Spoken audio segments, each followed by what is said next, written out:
Ladies and gentlemen, good day and welcome to the Dreamfolks Services Limited Q4 and FY-25 earnings conference call. As a reminder, all participant lines will be in the listen-only mode, and there will be an opportunity for you to ask questions after the presentation concludes. Should you need assistance during the conference call, please signal an operator by pressing star then 0 on your touchtone phone. I now hand the conference over to Mr. Diwakar Pingle from Ernst & Young LLP. Thank you, and over to you, Mr. Diwakar. Thank you. Good evening, everyone. Welcome you all to the Dreamfolks Services Limited Q4 and full year FY25 earnings call. Today from the management, we have with us Ms. Libertha Kalath, the Chairperson and Managing Director, Balaji Srinivasan, the Executive Director and Chief Technology Officer, Mr. Sandeep Sonwane, the Chief Business Officer, and Mr. Shekhar Sood, the Chief Financial Officer. Please note that the company has uploaded the financial results, the investor presentation, the press release, and both the stock exchanges on the company's website. Please do note that anything said in this call, which reflects our outlook toward the future or which can be construed as a forward-looking statement, must be viewed in conjunction with the rest of the company faces. This conference call is being recorded, and the transcript along with audio of the same will be made available on the website of the company's exchanges. With that said, I'd like to hand over the call to Libertha for the opening remarks. Libertha, over to you.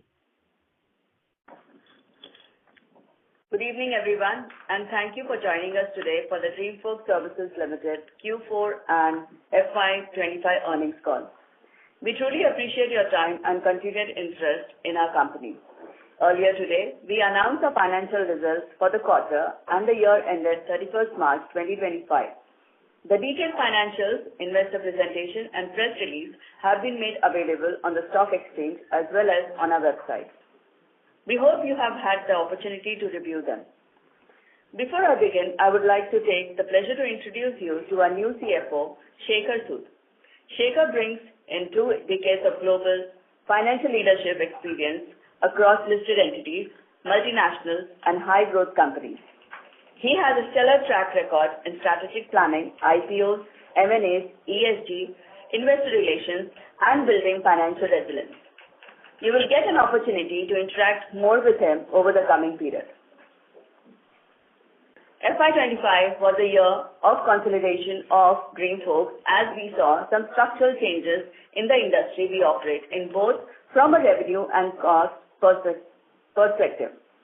The changes did have a short-term implication on the growth and margins, but I'm quite proud that the team at Dreamfolks handled these challenges in an admirable fashion, and we finished the year with a revenue of rupees 1,292 crores, which is a growth of 14% from the previous fiscal.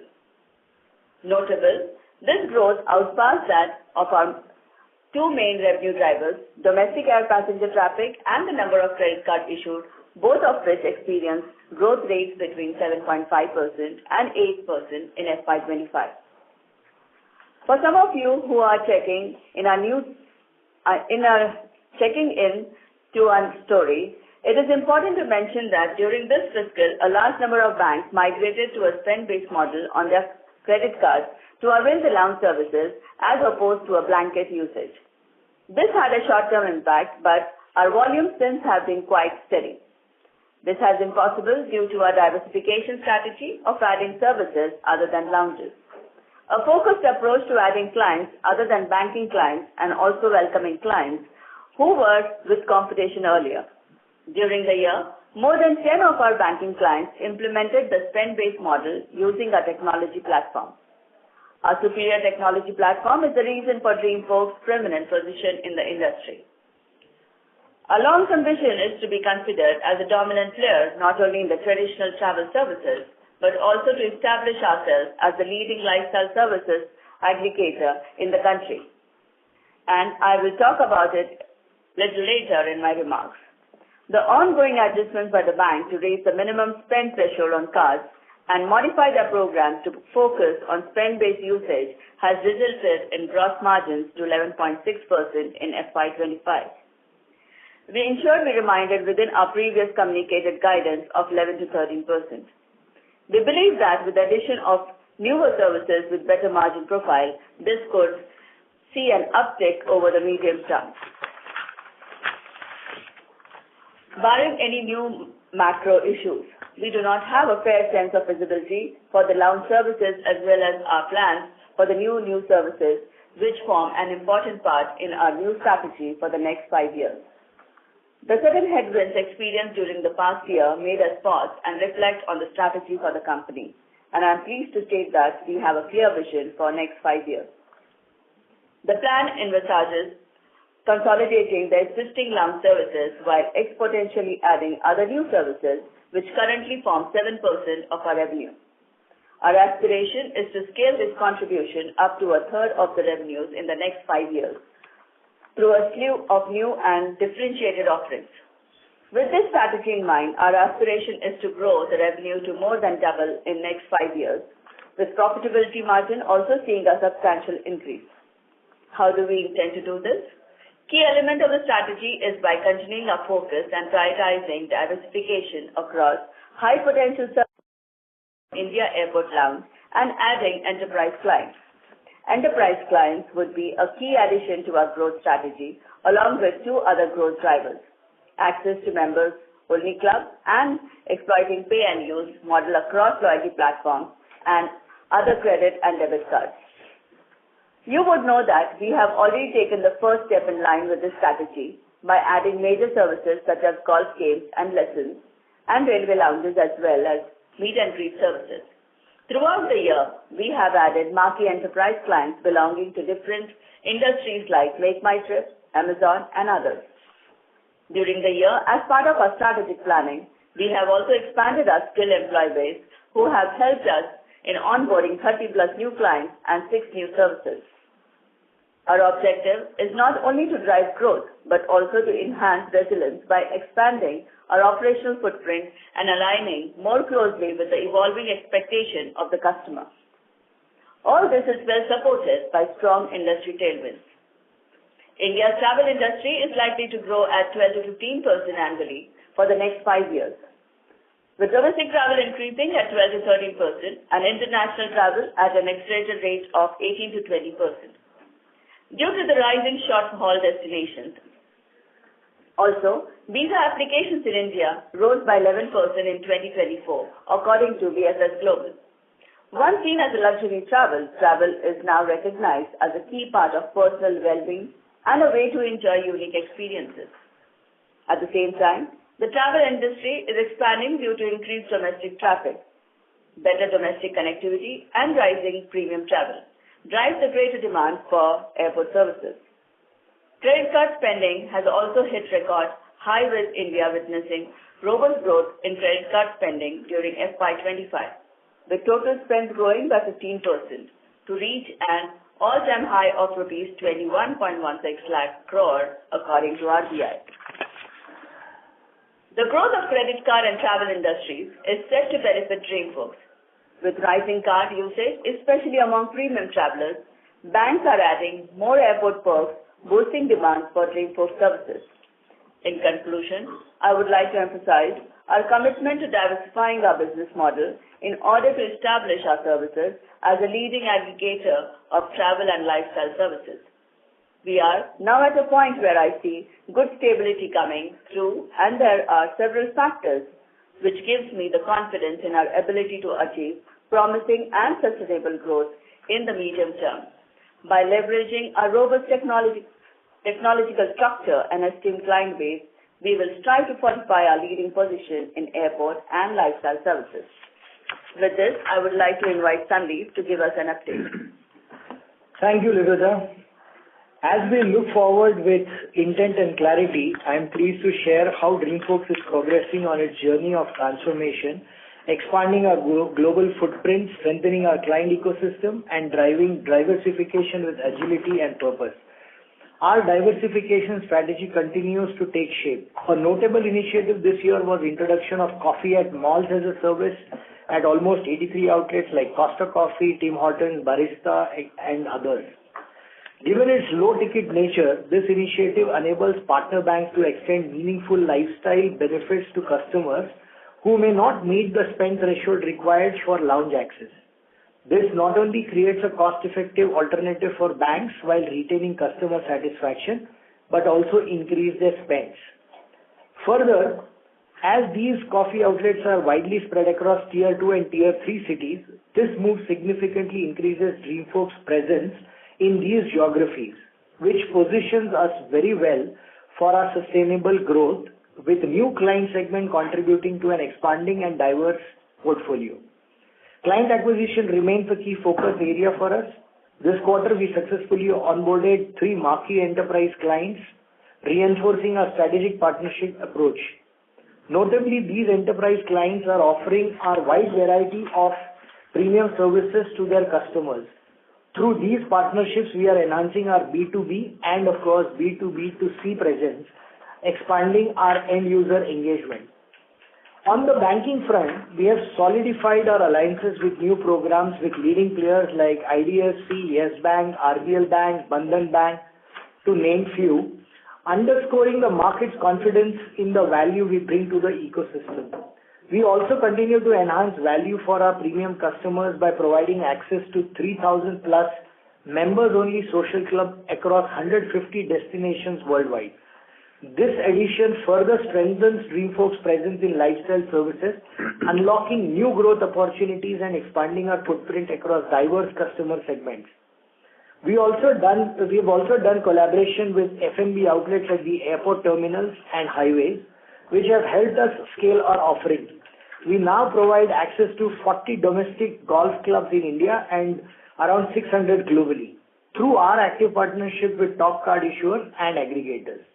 Our core business, domestic lounge, remains very robust. Our total domestic count remains 100% for the airports with 75 lounges and railway with 14 lounges.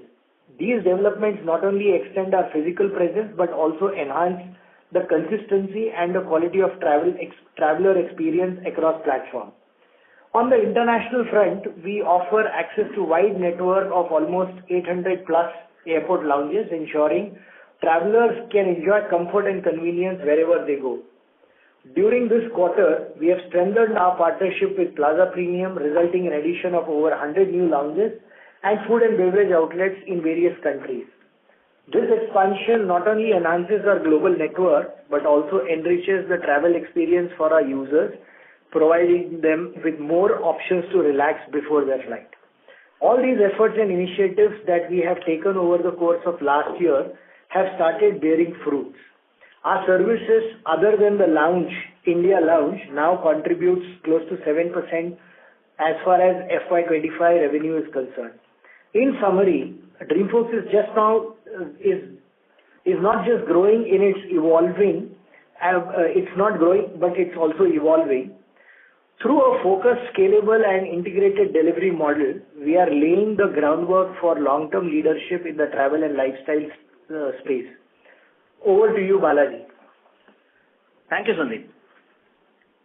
I'm pleased to share how our continued investment in cutting-edge technology and strategic innovation is not only enhancing our operational backbone, but is also significantly elevating the client experience across our platform with continuous new updates. Our focus has been on harnessing the power of cloud infrastructure and digital ecosystems to create a more transparent, agile, and secure environment for our clients. By leveraging advanced cloud solutions, we've built a robust framework that enables real-time collaboration, seamless scalability, and faster feedback integration, which are key attributes for navigating today's dynamic market conditions. In addition to the solutions that we have for the banking industry, we are also seeing good adoption of our enterprise and travel solutions over the last few quarters, with multiple clients going live. Our proprietary tech platform has become a strategic tool to increase our clients' ancillary revenue, act as a differentiator with the consumers, and delivering tailored service packages that align precisely with the consumer's evolving needs. This is more than just a tech enabler. Rather, it's a user-centric experience that is intuitive, insightful, and frictionless. We're also expanding our service portfolio with exciting new integrations for social club, highway dining, coffee at malls, excess baggage, and baggage wrapping. We continue forging strategic partnerships and integrating bespoke offerings that elevate the end-user journey. Whether through banking benefits or exclusive digital services, we are enhancing the value proposition for travelers and business clients alike. Our new pay new solutions allow existing and new clients to leverage their traditional customer base to get additional benefits at exciting discounts beyond their complementary offerings. We've also made significant headway in infrastructure flexibility. By embracing asset-light strategies and real-time visibility, we are unlocking value across a spectrum of consumer benefits, be it via traditional channels, digital apps, kiosks, or online platforms. This omni-channel approach ensures a consistent and smooth experience across all touchpoints. As we optimize expenditure and sharpen our focus on utilization, we are also enabling smarter and data-driven decisions for our clients. Our deep integration within client ecosystems allows us to tailor solutions that drive both efficiency as well as measurable returns, creating a compelling value narrative for our stakeholders. In summary, we remain committed to being the technology partner of choice, redefining industry benchmarks through innovation, operational excellence, and a relentless focus on client success. Our journey forward is guided by a clear vision: architect a future that's optimized, resilient, and firmly client-focused. Now I will hand over to Shekhar for an update on the financials for the year ending 31st March 25. Over to you, Shekhar. Thank you, Balaji, and a very good evening to everyone. I will begin with FY25 financial highlights. The revenue for FY25 was at rupees 1,292 crores, showing a 14% increase from rupees 1,135 crores in the previous fiscal year, resulting from two of our revenue growth drivers, domestic air travel and credit card volumes, which recorded a growth of 7.5% to 8%. Gross profit increased to rupees 150 crores, up from rupees 137 crores in FY24, while achieving gross margin of 11.6% in FY25, in line with our given guidance of 11% to 13%. Adjusted EBITDA for FY25 was rupees 102 crores and adjusted EBITDA margin was 7.9%, in line with the guidance of 7% to 9%. Company's net profit was at rupees 65 crores and PAT margin was at 5%. The earning per share for the full fiscal year 2025 stood at rupees 12.2 compared to 12.6 in FY24. As of March 31st, 2025, our net worth is 301 crores, up from 236 crores in FY24, showing our sound financial health. And cash and cash equivalents, including investments in securities for FY25, was at rupees 148 crores, up from 101 crores in FY24. Now moving to the highlights for the quarter. The quarterly revenue reached rupees 314 crores, marking an 12% rise from rupees 281 crores in Q4 FY24. Gross profit was rupees 35 crores at a margin of 11.2%, while adjusted EBITDA stood at rupees 25 crores at a margin of 7.7%. Net profit for the company stood at 15 crores. Earning per share for Q4 FY25 was rupees 2.8 versus 3.3 in Q4 FY24.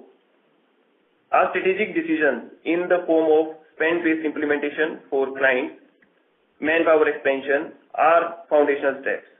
While they may lead to a more measured growth in the short term, they position us for significant and sustained acceleration in the years ahead. With that, I request the moderator to open the floor for questions. Thank you. Thank you very much. We will now begin the question and answer session. Anyone who wishes to ask a question may press star then 1 on their touchtone phone. If you wish to remove yourself from the question queue, you may press star then 2. Participants are requested to use handsets while asking a question. Ladies and gentlemen, we will wait for a moment while the question queue assembles.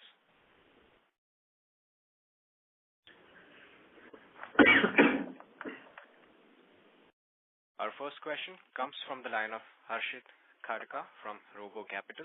Please go ahead. Am I audible? Yes, sir. Please Yes. go ahead. Yes, thanks for the opportunity. Sir, what would your top line growth and margins look like for the next year?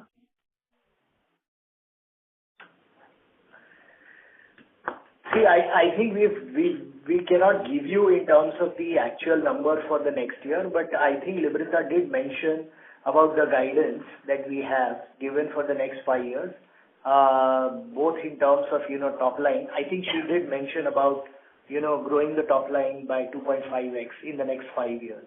So I think I would restrict that to that number. All right, sir. Thank you. Sir, I wanted to know how are your relationships with the banking partners and how effectively are you able to penetrate into the customer's base, if you can attach a number to it? Okay. Relationship with banks,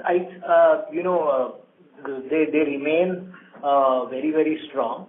The proof of the pudding is, I think Bala did mention that almost, top 10 banks are now deeply integrated with us, and that's the kind of trust that they have shown. So I think, the relationship is only growing stronger as and when we are actually moving and probably solving quite a lot of problems of the banks through technology and mix of services. So I think as far as that is concerned, I think, that is there. What was the second part of the question? Sorry. How deeply can you penetrate into the customer base? See, I think wherever we work, the banks run basically the entire program with us. So it's not that when we work or when we show a client, we are working for, let's say, one variant of a credit card or something like that. We typically would work with the entire portfolio. So let's say if we work with the debit team, the entire debit portfolio will work with us, or the entire credit portfolio will work with us, or both, typically most banks. So it is not a particular percentage. If we typically would show you the name of a client, it would be basically 100% of the portfolio of that particular credit or debit or whatever product we're talking about. All right, sir. Thank you. Thank you. Your next question comes from the line of Shreyansh Mehta from Equirius. Please go ahead. Yeah, thanks for the opportunity. So my first question is, as you mentioned that probably we are looking at doubling the revenues over next 5 years, which, implies a CAGR growth of 15% year over year. But if I just see, 24 over 25, the domestic air traffic has grown by, say, closer to 8%. Our top line is up by, say, closer to 11-12%. But profit is, on a flattish note. So, how do I take it forward in terms of the profitability over next 5 years? So, Shreyansh, see, there are 2-3 elements which we have been consistently telling. While I understand, the traffic growth, is almost, in the range of 10%, whereas our revenues are not 12% but growing at 14%. At the same time, we did mention that, we were at the inflection point. We wanted to invest a little bit in terms of manpower for capturing the future growth, whether it is global expansion, whether it is going and moving to different types, targeting different type of clients for which we wanted number of people, because the GTM doesn't remain the same. The moment when you target enterprise business, it requires more number of people. And we were aware, and that is exactly the reason why we were all the while, starting from Q1 of this year, have been giving a guideline of EBITDA margin between 7 to 9, and we are well within that. So you are right in terms of short term. I think, because of also the spend-based program which the banks implemented in the last 1.5 year or maybe 2 years, I think what has given that Shreyansh to us is that we have a fair visibility now, looking at the patterns as to how the banks are going to move in terms of implementing spend-based program. So yes, to an extent, it was expected that, PAT would be in the region which you are mentioning, which we always gave the guidance. But I think now, as I said, we are in a far better position to predict in terms of how the banks are going to respond to the, to the costs and, cost pressure. So I think, I would say that, we have crossed that period and we have become far more intelligent, and we have certain pattern now, which we are using in terms of giving you the next 5 years guideline. Got it. So would it be fair to assume worse in terms of gross profit, or the margins could be, largely over, and this is, the least, we can expect, and from here on there could be surprises, but this could be the worst? Yeah, I should say that confidently. The worst is over. Also, because of the reason which I told you, it doesn't mean that, banks will not probably further go and, increase the threshold of the consumers from the spend-based point of view. But as I mentioned, we still at least have developed a pattern now as to how the banks are going to, move. So we have better information than what we had. Yes, so you can expect better margins. Got it. Sure. Good to hear that. And secondly, in terms of cash flow, Sorry to interrupt, Shan sir, you're sounding a bit Yeah, muffled. sure. If you can just adjust the mic. Thank you. Sure. Is it audible now? Yes, this is much better. Please go ahead, sir. Yeah. Secondly, in terms of cash flows, if you see last year we were on the same number, and this year also, but the operating cash flow has improved. So what is, any specific reason why operating cash flows have improved? See, I think, we managed, we were actually, if you were to look at our Q1, Q2, we were a little off color. But I think, the entire sales team in the last Q3 and Q4 has really done a good job in terms of, one, of course, the receivables. And as I said, Shreyans, that we know a little bit of pattern now better, and we have understood the pattern better. I think overall it is helping us in terms of improve all the line items of the P&L. So yeah, I think that's one big reason. Got it. And lastly, if I can, one of our closest competitors, the contract has been asked to, close down.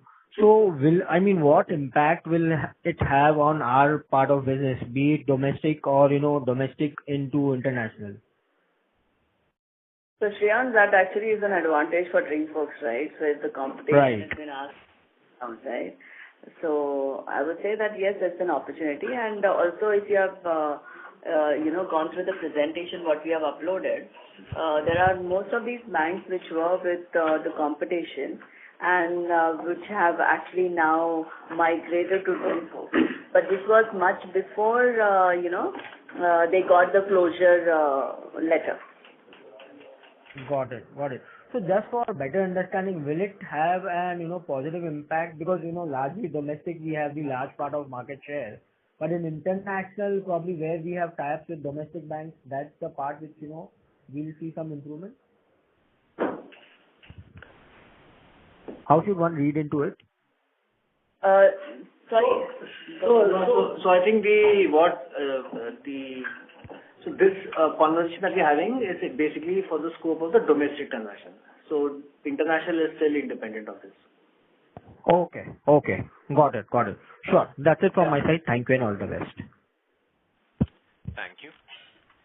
Your next question comes from the line of Neeraj from Prosperity AM LLP. Please go ahead. Hello. Yes. Thanks for the opportunity. Madam, my question is related to 90% of the income comes from the airport lounges. See, last year there was no volume growth. It is 10.9 million versus the 11 million in FY24. In spite of increase in the air passengers, and it may be due to the change in the excess benefit to card holder. So in that connection, I would like to know what step company is taking to improve or to increase the volume, because the air passenger is increasing, credit card or card holders are increasing, but the volume is not increasing. So what specific step company is taking to increase the volume? Yeah, absolutely. You're right. Volume almost remains same versus last year. That I agree. That the reason you are aware that there is a lot of spend-based program that is happening. However, there are 2-3 things that are being done at our end. One is the acquisition or getting the competition client, which Bala just mentioned. We just got, and I did mention about the names also. The banks who were with competition, we got them here. However, the volumes were comparatively smaller. Point number one. In terms of steps, what we are taking is we are adding, a lot of other services. And that is where I think, our confidence for the next 5 years, that is, indicated in our whatever 5 years track plan, shows that, we will be aggregating, and we continue to aggregate quite a lot of services which are not related only to the air traffic growth. And that gives us a confidence that, that growth, which is again, untapped for us as a company, should actually help us in terms of insulate us from the spend-based program, decline, or maybe, the flat growth in, PAX, which is on account of spend-based program. Yeah. So increase in service on one side, which is not dependent on airport, and the second is, of course, whatever clients that competition has. Our effort will always be there to get them in our fold. So yeah. And the enterprise, the moment when we, go beyond the four walls of airport, enterprise as a client also becomes very big, and we are betting big. However, it takes a lot of time for us to really build that kind of scale with enterprise. So in a coming, midterm, you will see the difference. And that is why we are confident that while the lounge as a service remains only 7%, but strategically this will reduce significantly. So our dependence on lounge, airport lounge, will significantly reduce over the period of next 3 to 5 years. Sir, but it is mentioned in the presentation that the other service will provide, currently it is providing the contribution of 7% to revenue, and it will increase up to 15% in the coming 3 to 5 years time.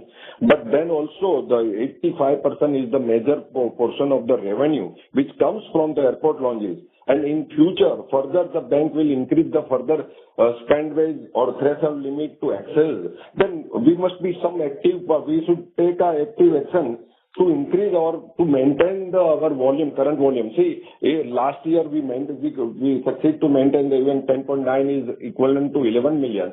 So what step, I don't understand still, what step company is taking? You mentioned that you have acquired the one competitor, but what other step? Are we attracting the card holder to access the loans by any way? So there are a couple of things what as a company we are doing, okay? Now, the spend-based impact, yes, there is there. But if you actually see, there is another model what as a company we have also started, because the thing that the awareness of lounges had increased anyways. Now, there are people who have actually got used to using the lounges. So what we have built is there is something called pay and use, right? So this is one of the other models that, wherein even if the banks are reducing the benefit, there is another way that, customer can still use it. So pay and use is something which is actually going to be, one of the revenue stream for us. Secondly, in terms of the client base as well, the thing is that it's not going to be just the banking clients what we are focusing. It's not just going to be the credit card. As we said that we are also going to target, and we have already targeted enterprises. In FY-25, we have already signed up with 30 marquee enterprise clients, which includes the OTAs, which includes the travel agents, and also the loyalty companies and the other enterprises as well. So the thing is that we also understand that, yes, the spread needs to change, and that is the step what we have taken. Secondly, yes, in terms of, as Sandeep was mentioning, that it is not just the client base, but yes, in terms of the other services as well. Now, for example, it is not just going to be outside the airport, but within the airport itself, there are other things what we are building up. It's like the F&B, it's going to be spa, which is already there. There's meet and assist. There is something more which we do not want to announce right now, but again, it's going to be related to the travel, so that is there. Secondly, if you actually see that in terms of lifestyle services as well, we have come up with social club. Now we find that social club is also going to be something very premium offering to the card holders. So yeah, these are the steps what as a company we are trying to do in terms of, target the customers for using not just the lounges but also the other services as well. Okay, madam. Thanks for the detailed answer. Sir, madam, my last question is, the company has increased the staff strength and added the new talent, and so the employee cost has increased last year. But when this cost will help the company to increase the profitability? Because currently the GP has not increased because the volume was not gone up. now the employee cost has increased by 10 crore rupees. When the company will make more profit than 10 crore rupees, what we are spending on the employee, when they will start contributing to company's bottom line? So if you actually see, initially the company was just focusing on two sets. I mean, I would say that, one side was just the banking client, and the other side was more of the travel, which is the airport lounges, right? Now, if you actually look at it, that the focus is getting into enterprises and also into other services. Initially, yes, the employee cost was low because the industry was very limited, and yes, with the, I would say, few employees, we were able to manage the whole business. But right now, when we say enterprises, the industry is vast. It is not that, it is, there is no limitation here. So if as a company, if we have to target every industry player in the market where we know that, yes, there is an opportunity, I will want to have, feet on field to actually target these clients. So that is one of the reasons that the employee cost has increased. Now, it is not that at the moment you actually hire the employees, immediately we start seeing the, the results. It usually takes time. Even if, to close one single client, whether it is a bank or for that matter, and the dwell time to actually get a client on board takes almost 1 year to somewhere around 3 to 4 years as well. So there is, because, and especially I'm talking about the volume clients, right? So, but I would say that, there are smaller clients where, for example, there are travel agents. Now, there are 250,000 travel agents across India. Now, to target these 250,000 travel agents, I will require a team, right? So this I'm talking in terms of the sales side. But when it comes to the service side also, there are 20 different services what we have onboarded. Now for these 20 different services, there are different brands where we need to target them. And for that, again, there has to be a team in place to also take care of the onboarding side. So the thing is that, yes, right now the investment is there, which we have actually invested on the employees. And I would say that in next 4 to 5 years, you will actually start seeing the results from all these services, or I would say the investment in terms of whether it is other clients or other services will start coming in. So from next year, it will not be so steep hike in the employee cost?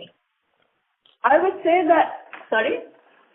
So from next year, there will be no steep hike because it is around 42 crore rupees in FY-25 from 28 crore rupees. Sir, may we request you return? Okay. Thank you. Thank you so much, sir. Our next question comes from the line of Mehul Panjwani from 40 Cents. Please go ahead. Thank you so much for the opportunity. I have two questions. One is, I am very new to the company, so I just want to know how does Dreamfolks, what is the business model? How do we make money? That is question number one. And I am hearing about enterprise clients. I know that the company is the launch operator, but I don't know about the enterprise business. So if you can please throw some light on these two. Thank you. Okay. So I hope that others have patience to understand this. So how we make money is, we are, aggregator. We do a lot of aggregation of all the services. So for example, all the lounges, whether it is in India or global, we aggregate these lounges. We agree on a rate with every single lounge operator. We have the agreement with them.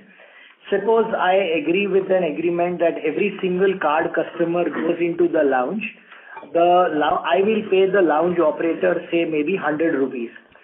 And what we do is when the card holder who has this benefit goes and avails the facility and goes into the lounge, then I take 15 rupees from the client. This is how I make the margin of say 15% on 100 rupees, which I gave an example. And, this is how, the card companies or, the issuers want to sell more and more number of credit cards. And by virtue of doing that, they give, these kind of benefits on the card. And we enable through our technology this benefit, which is embedded into the card.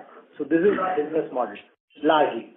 Right. If you have not Understood. Please feel free to get in touch with, Diwakar or for that matter, Vibhor from our team, and we will have this answered. As far as the enterprise is concerned, enterprise is like any enterprise. Let me give you example. Coca-Cola is an enterprise, or Infosys is an enterprise, or JK Cement is an enterprise. So in all these enterprises, there are a lot of stakeholders, right from the salesman to maybe employees for that matter, or even for that matter, distributors, agents. Imagine if this enterprise want to give some kind of a reward or some kind of incentive for driving loyalty or whatever. They give these kind of services which are provided by, Dreamfolks in the form of say a card or Dreamfolks membership card, and then the consumer can really avail these benefits as and when the consumer feels. So that's the kind of model that we have for enterprise, and enterprise is like every single company. Right, but for enterprises, you are giving these rewards which are there, which is outside the airport, right? Not in the airport. No, not only both inside the airport also and outside the airport, because ultimately you and me are also employee of some company, and our employer, if they give this benefit, I'll be happy. Right. And last question on this is, so how many, I would say, can we simplify and say enterprises like any other corporate, right? I mean, basically. Or is there any difference? Yeah. Yes. Okay, so it's just a different name. Okay, and how many such corporates or enterprises have we enrolled on as a customer? I think we can't give so much of details to you right now. So if we can have a separate call over this, because yeah.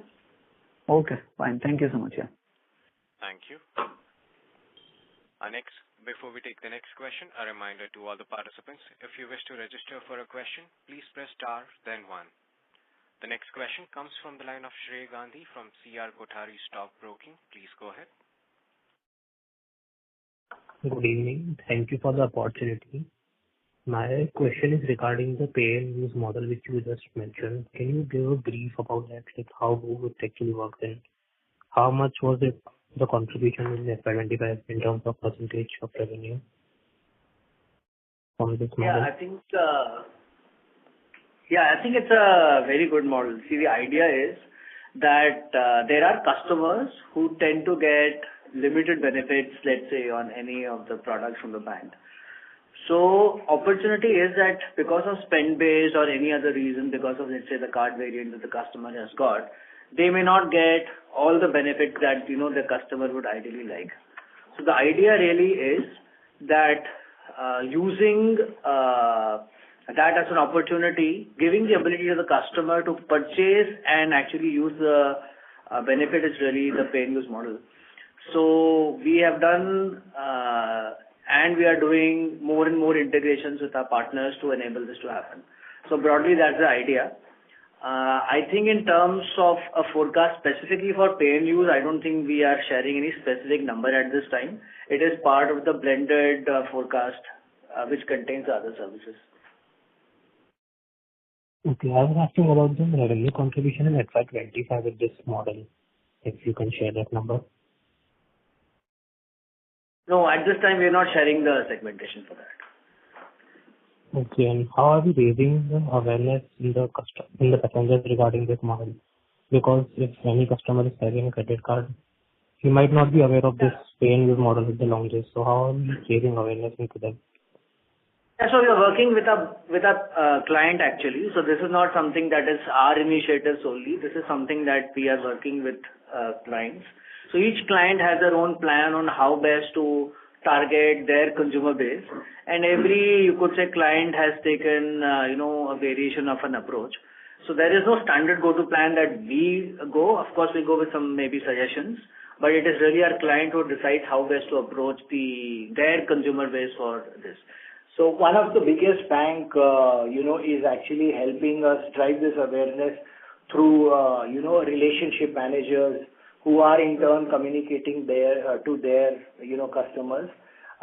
Then of course we are, like Bala said, we are using quite a lot of influencers and collaborating the influencers of the banks themselves. to ensure that, they are also talking about these services in their whatever social media and posts. So these are one or two type of, ways of increasing the awareness. Okay, and my next question is regarding... Sorry to interrupt, Mr. Gandhi. May we request you return to the question queue for follow-up Sure. Thank you. Sure. Ladies and gentlemen, in order to ensure that the management is able to address questions from all the participants in the conference, please restrict your questions to one or two per participant. If you have any follow-up questions, you can rejoin the queue. The next question comes from the line of Naveen from iThought PMS. Please go ahead. Hope you can hear me. So you're sounding a bit muffled. If you're using the speakerphone, may we request to use the handset, please? I am not. Is it better now? Some background noise. There is a bit of an echo. Management, are you all able to hear Naveen sir properly? No. Yeah, not clear. Sir, maybe is it better now? This is much better, sir. Yes, please. Better. Yeah. Sorry about that. Yeah. So just a quick question. Correct me if I'm wrong, but even before the introduction of the pay and use model that you discussed recently, I think if you didn't have a credit card benefit, you could pay and use around this, right? So can you please clarify what exactly has changed with this pay and use model, or if I'm understanding things wrong? I think the main idea over here is that we were restricted to only those services that bank was giving complimentary, and you are correct, some users were aware that you could, pay and use for when the complimentary services would finish. The new idea over here is that we are taking the entire portfolio of Dreamfolks and we are allowing the customers to get, first of all, exposure that they have access to such services, and they also are getting a beautiful discount that is not what they will be able to get. So the fact that they happen to be a bank's customer and they are able to get these, the bank is able to negotiate discounts in partnership with us and the consumer is getting on behalf, is really the cool thing over here. Now the main thing over here is that these benefits are only given if you go through the bank approved or bank blessed portals, which is basically our tech. And therefore, it is good for the bank because they get additional revenue, and it is good for the consumer because they get access to a host of these new services which previously they did not have access to. So this works both for new services that we have launched, but also works for the older services like lounges or spas or meet and assist. So it's actually through the entire universe of services that is now this is enabled. Understood. Thanks a lot. So my next question is related to the margins. I'm really sorry if this is a little repetitive, but I remember back in Q1 24, right? So the issue with the margin started off with the CAMS costs being a little higher and then us not being able to pass over the costs. So I understand that you have given a guidance of this thing and you're taking measures to diversify revenue streams, clientele and all. But I just want to understand, is there no scope of renegotiating our costs with our lounge operators on one end and the clients, like the bank, primarily the card issuers and card networks on the other to get a better margin? Just asking this question because even if we do achieve our target of getting 15% of our top line from other non-lounge sources, 85% of our revenue is still going to come from lounge. So I just want some clarity on this, if you could help. See, this is an ongoing thing, right? It's an ongoing business thing which happens regularly. And yes, we are working on that. But, as and when the volume of any product increases, right? So there are chances and, I would say that, it's a way the business is that, you would see a drop in the margins. Secondly, it's not that it's going to be in the same way because as we mentioned that we also have new set of clients coming in. So obviously the margins would be much better with these set of clients. And also I would say that, the negotiations with the lounge operators as vis-a-vis the negotiation even with the banks are also helping us further in getting the better margins, I would say. Understood. Yeah, thanks a lot. Yeah, have a nice year ahead. Yeah. Thank you. Your next question comes from the line of Kushal Mondal from Yashvi Securities Private Limited. Please go ahead. Hello, am I audible? No, sir. Your audio is sounding muffled. Hello. Yes, sir. Please go ahead. So I've joined the call a little bit late, so pardon me if you have already addressed this question. In this quarter, I see the finance cost is at 2.2 crores, which was previously at a flatter level at 38 lakhs. So what was the reason behind that? Because I see the borrowings have reduced, but the lease liabilities have increased. So is that the reason for increasing the finance cost? Yeah, so there was, like as per the contract, there were few delayed payments that happened. So we have just provided for this cost, and there is no as such actual cost, and we are already in discussion with a few of the vendors to get it resolved. So it is just a provision which is made right now because as Shekhar was mentioning that, we have certain clause in the contract in terms of the payment. So in terms of the delay payments kind of a thing. And so it is just a provision which is made. However, we are in discussion and it's almost closed in terms of, setting this off. Okay. And my second question is related to the first one. So what are the items are there what are the things are there related in the lease liabilities? Because what are you taking in the leases?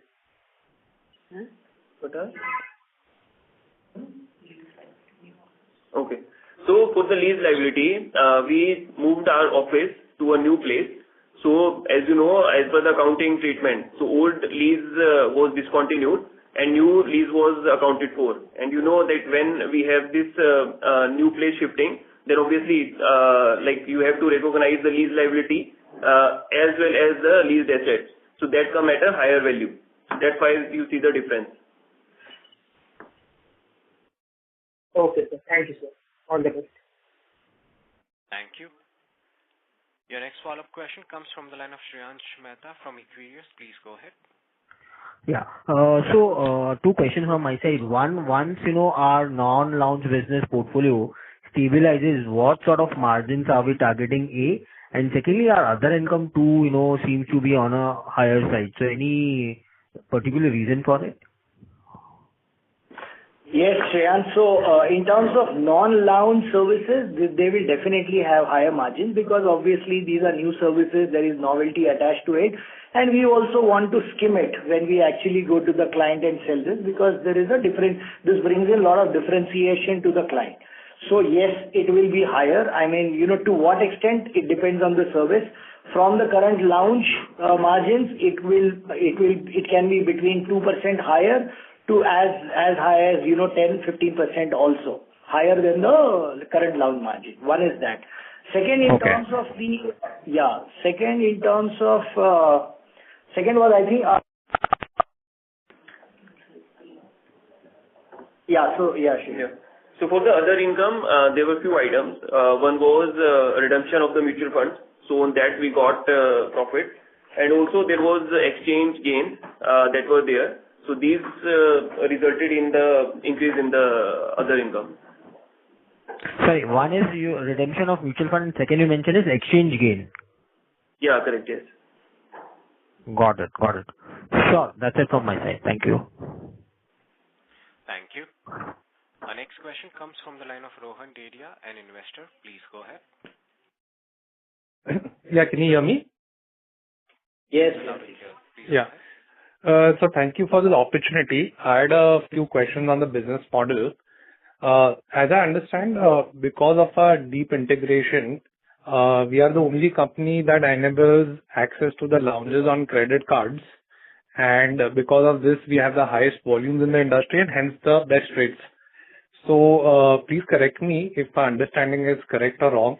And if my understanding is correct, I just wanted to understand why do some of the credit card companies, despite having integration with Dreamfolks, still choose to work with our competitors like Priority Pass, etc. Like, what is the motivation for them? So Dreamfolks is actually, India's largest, I would say, in terms of providing the lounge benefit or the airport benefit.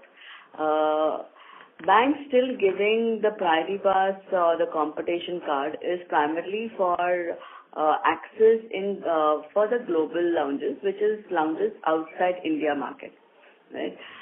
So yes, as we always said that, we are also now have the aspiration, and we have already covered, in terms of the network spread, we have spread across in 120 countries, right? So the reason of we being the market leader in India is because of the technology what we have, because of the solution, the service what we render, and that is the reason that, why we are the market leader here. However, the global market, we have just started 2 years back, and yes, most of the clients have shown the interest. However, right now our focus is more into Southeast Asia market, and we are very closely working there. We also have have a subsidiary in Singapore. We also have a team there who is also working for that market. So soon you will not see us that we are just limiting to India market, but yes, we will be out in global market as well. Got it, ma'am. And ma'am, second question, some of the credit card companies, especially the newish credit card companies, they are not integrated yet with us. So what would be the reason that they are holding back on integration with us right now? Which credit cards? No, some of the new age credit card companies, as I understand, may still not have integrated Dreamfolks for access to lounges. So please correct me if my understanding is correct. If it is correct, what was the motivation for them yet not to integrate us? I think some of the information may or may not be public, but typically we have an entire stack of solutions for even fintechs. So we have a lot of fintechs as well. A lot of fintechs who are our clients. So that the one possibility that could be that, whether they can really afford to have this kind of a cost on their P&L. It could be an acquisition cost, it could be anything else. But yeah, as and when they can actually their P&L permits, obviously they would have lounge, and most likely, 85-90% likely that they would come and integrate with us. So yes, we do have quite a lot of fintech already working with us. Got it. And ma'am, just last final question. Sorry to interrupt, Rohan sir, due to time constraints. Fine. Can I please last question is just a small one? Sir, sorry, I'm really sorry, but due to time constraints, we would take that as a last question. No, he can ask one question. Yeah. Just one moment.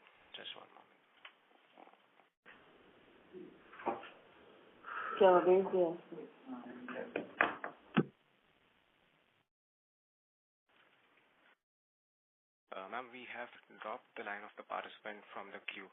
So I would now like to hand the conference over to Ms. Librata for closing comments. Thank you all for joining our earnings call today. We hope your queries have been answered. For any further queries or information, please contact our investor relation team at EY.